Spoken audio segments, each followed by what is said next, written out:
मेरे पति के देहांत के बाद मैं अपने इकलौते बेटे रमेश के यहाँ रहती थी। मेरी बहू का एक अलग ही रूप मुझे देखने को मिला, साथ ही बेटे का भी। दोनों के मन में क्या है मैं अच्छे से जानती हूँ। वो चाहते हैं कि मैं वृद्ध आश्रम चली जाऊँ। उनके जाने के बाद मुझे यह सब देखना और सुनना पड़ेगा। इसका मुझे अंदाज़ा भी नहीं था, पर मैं मन मारकर अपने बेटे और बहू की बातें सुनकर भी यहाँ रहती हूँ, क्योंकि मुझे मेरे पोते और पोती दिखाई देते हैं। उनकी झलक पाकर मुझे सुकून मिलता है। मेरी बहू को कोई दिक्कत नहीं हो, इसलिए मैं घर के बाहर रहती हूँ। बेटे ने थोड़ी मेहरबानी की है तो ऊपर टीन की चादर लगवा दी है। समय समय पर थोड़ा राशन दे देता है तो मैं अपना बनाकर खा लेती हूँ। मैंने अपने बेटे को कह दिया है कि मेरी वजह से उन दोनों को कोई प्रॉब्लम नहीं होगी, बस मुझे यहीं रहने दे, इसी घर में मुझे मर जाने दे। मैं बस यही चाहती हूँ। मैं अपने आप को खुशकिस्मत समझती हूँ कि मेरे बेटे और बहू कम से कम मेरे लिए इतना तो कर रहे हैं। मेरा बेटा सुबह 10 बजे नौकरी पर जाता है और बच्चे भी उसी समय स्कूल जाते हैं। फिर शाम को 7 बजे मेरा बेटा वापस आता है। बच्चे 4 बजे आ जाते हैं। उन्हें आते-जाते, निकलते देखकर मुझे बड़ा सुकून मिलता है। मेरे पति के दोस्त थे, उनकी पत्नी का भी स्वर्गवास हो गया है। उस समय पर वो हमारे घर पर आया करते थे। उनसे हमारे अच्छे रिश्ते थे। उनका घर हमारे घर से थोड़ी दूर पर है था। पैरों में समस्या हो गई थी, ठीक से चल नहीं पा रहे थे। वो बड़े दिनों बाद मेरे यहाँ आए। मुझे उन्हें देखकर अच्छा लगा। उनका हाल भी मेरी तरह ही था।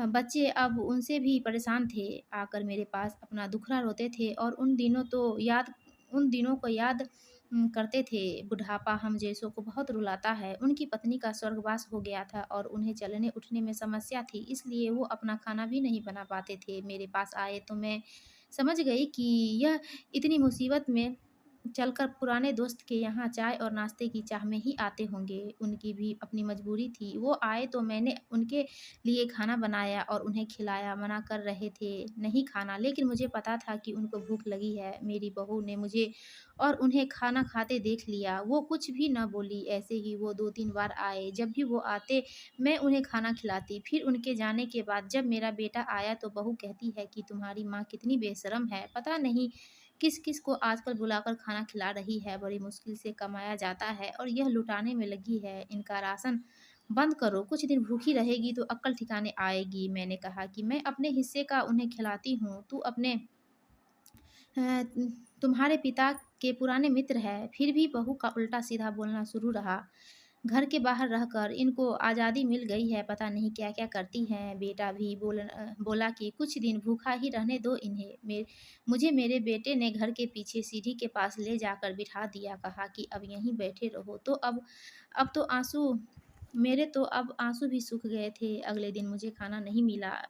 मेरे टीन के उस छोटे से कमरे को बहू ने तोड़ दिया। एक दिन पूरा भूखा रहने के बाद मैंने सोचा कि मैं गलत कर रही हूँ। मुझे अब अपने बेटे के यहाँ नहीं रहना चाहिए और शायद गलती भी मेरी ही है। मेरी ही परवरिश में कोई कमी रही है, तभी तो यह परिणाम आया। अगली सुबह मैंने अपने बेटे को कहा कि मुझे वृद्ध आश्रम छोड़ आ। अब मैं तुम दोनों को ज़्यादा परेशान नहीं करना चाहती। बहू ने कहा कि एक दिन भूखी रही तो अक्ल ठिकाने आ गई ना। बेटे के चेहरे पर भी अजीब सी खुशी थी। जल्दी से तैयार हो गया मुझे छोड़ने के लिए। बहू कह रही थी कि आज की छुट्टी ले लो, यहीं आस-पास मत छोड़ आना, कहीं 2 दिन में वापस आ जाए। मैंने